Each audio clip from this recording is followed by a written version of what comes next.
Hi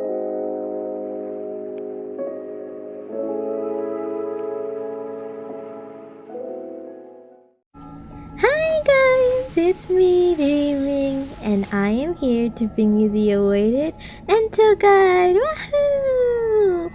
After playing her on stream a lot, most of you have been asking, OMG, Dreaming, where's the Ento guide? Or OMG, can you teach me how to play Ento? So here is what I myself have learned about Ento and how you guys can play Ento the way I do and maybe pick up on your own tricks and skills. So let's do a rundown on things that were adjusted to her, right?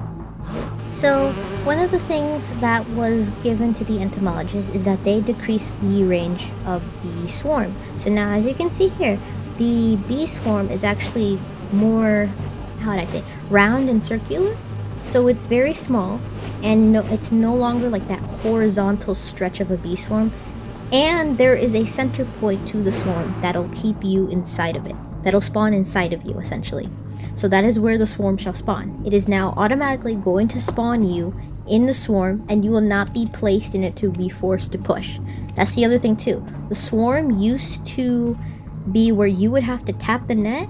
You would have to physically move the swarm itself and move it towards you if you wanted to ride it. But now, one of the newest features is called Circling Swarm. This is what's going to allow you to ride the bees whenever you so choose or please to. This is essentially the biggest adjustment to her, to why she's so good, because you can select when you want to get off of the bees, and you can quick drag the net to the circling swarm button and bring it towards you to where you can ride the bees. And now keep in mind, look in the cooldown at that corner of the net, right? When you let go of your bees, that is a cooldown of 3 seconds every time you get off. You're gonna see here, hold on, I'm pretty sure I let go somewhere around here, but regardless, the cooldown is 3 seconds. That's an insane amount of speed for you to just like hop off, on and on and off. See, 1, 2, 3, you have your swarm back, right? And here, here's the part where I start demonstrating like the tight areas. So 1, 2, 3, drop, get off, go to the next pallet, bring it back, 1, 2, 3, I have it, quick drag, ride it again. You just keep repeating that process with Ento in any tight area, and the hunter is never going to be able to catch you. That's why she's so good now. And keep in mind, if you want to ride the circling swarm, you can't just tap the net. Tapping the net just summons the bees, and it allows you to use them. As you can see here, like I tapped the net and now I'm using it. If you want to ride the bees, you have to hold the net down with your finger and drag it over to circling swarm. And now this is essentially why hunters have a hard time with Ento. They don't like her because this is, see, you literally just put your bees at any tight area, and now the hunter either has to A, go through the bees, or they have to B, go through hit the bees. But the problem with this is there's a 3-second cooldown, correct? So when you set the bees down, most of the 80 to 90% of the time, you're able to recall your bees back before they can land the 2 hits on them to force the bees into a 20-second cooldown. And now maybe you're thinking, oh, okay, well, why is that an issue? I mean, they can hit it the next time they see it, right? No, that's the other thing. Whenever you recall your bees before they hit it 2 times, it resets. It resets the hit count.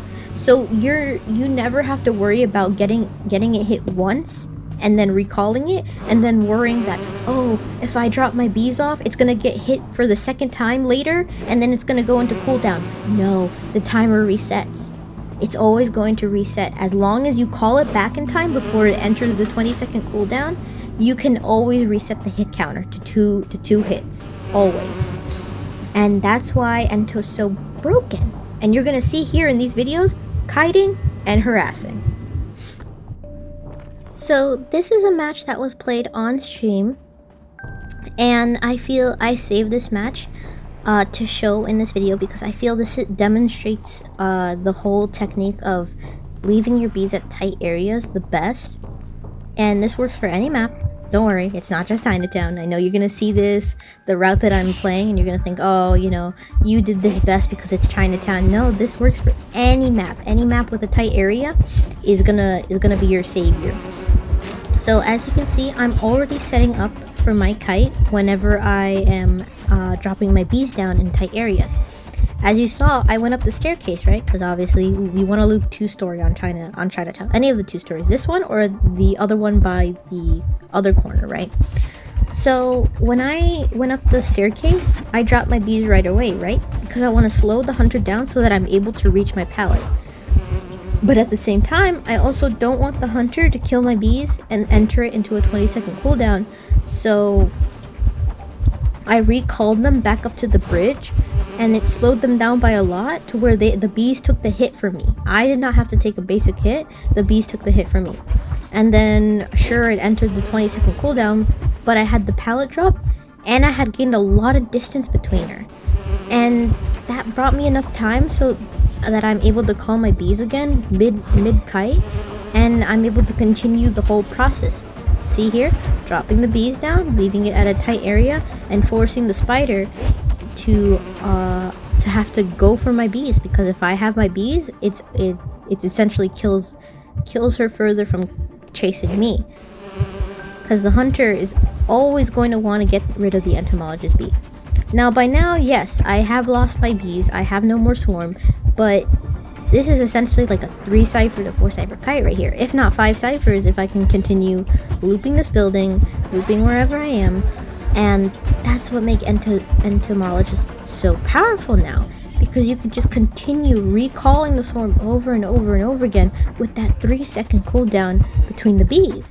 You can just ride it, and then you can hop off of it in any tight area that you place it in, preferably pallets, doors, windows, etc., and just continue kiting. Your kite's never gonna end until your bees go away, and that's why hunters struggle with her so much. Because the other thing too is the bees can take the hit for you. So you leave it, like, just when they're like, oh, I'm gonna get close, I'm about to get close, you easily just hop off the bees, and the bees will always take the hit for you. Always take the hit for you. So if you notice that the hunter is getting really close, like the bees are not helping you travel fast enough to where you want to go, you're just gonna want to get off of the bees, let them go, and then the bees will take the hit for you 100% of the time. And then if you want to, you can call the swarm up while you're running, and then bring it back towards you and continue riding them before they hit it a second time. Because again, you can reset the counter, just as I said, reset the counter every time you recall them back before they enter the 20-second cooldown state. And as you see here, I managed to kite 4 ciphers, maybe even, technically I would call it 5, because the cipher is literally primed while I am on chair. But regardless, 4 cipher kite, and the perfumer here is gonna save me. Now this is where I personally messed up, because I probably shouldn't have called the pop on a pallet stun while the spider was stacked on webs.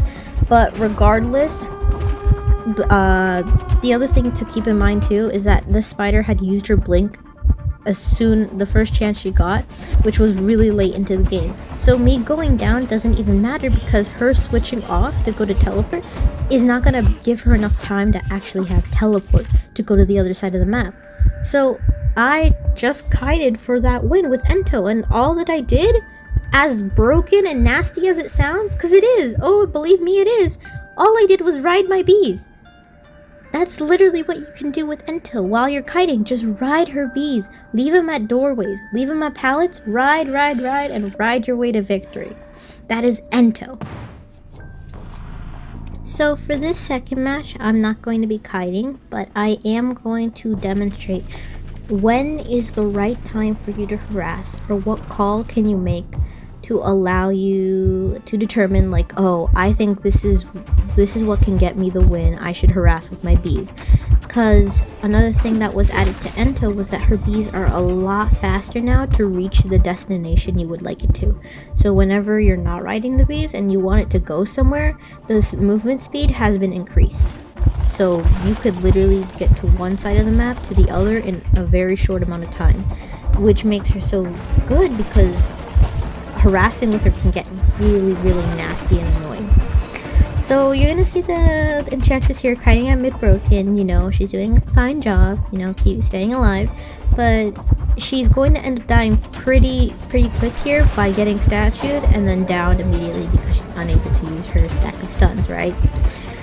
And so I'm gonna show the progress here. Batter has like 10%. First officer has around 40. Oh no, my bad, 60. The screen switched really fast, so I couldn't tell the percentage. And then I'm the only one that's about to pop my cipher at like 80 to 90, right? So clearly our ciphers aren't there. We don't have very much decoding, and you're gonna see our first officer here get double hit. So now we have lost the ability of a rescuer, and it looks like none of them are going to want to save.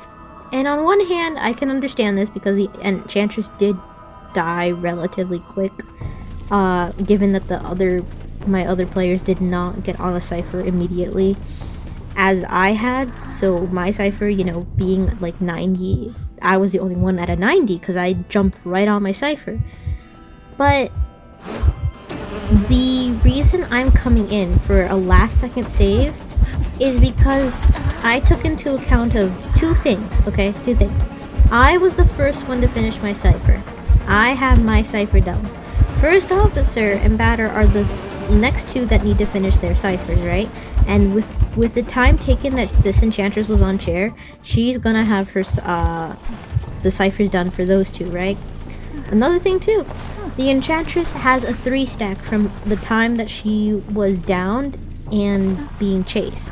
So with those factors in mind, I said, okay, you know what? Why don't I try to harass for this win? Because I didn't even think we were gonna tie.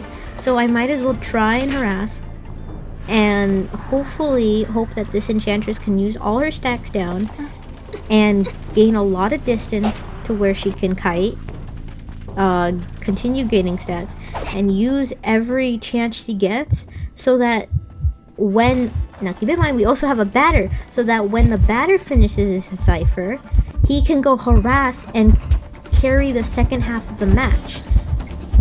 And look here, this enchantress is gonna go down, but realize the batter finished his cipher from the time that she was on chair. And all he has to do is try and keep this enchantress alive while I finish my cipher, and this first officer finishes his cipher. And with every down that this enchantress got, with every statue she got, she continued to stack more stuns, more 3 stacks, more 2 stacks, more 4 stacks. She continued to gain more stuns as she continues the kite. So harassing with my bees was able to allow the batter to finish his cipher and give the enchantress time to transition to where now the batter can carry for the second half of the match while me and the first officer decode. This is something that I thought about, seeing the circumstances and the properties given in the match, that made me determine, okay, I think I want to win, or I think I want to give a chance for us to win by doing the following.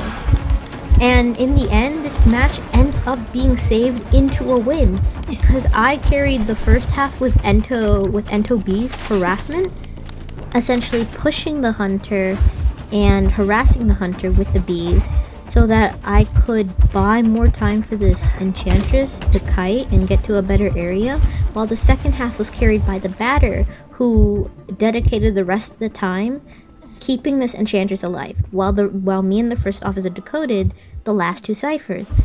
And with that teamwork and that thought in play, this is what allowed us to take a loss to a tie game into a win.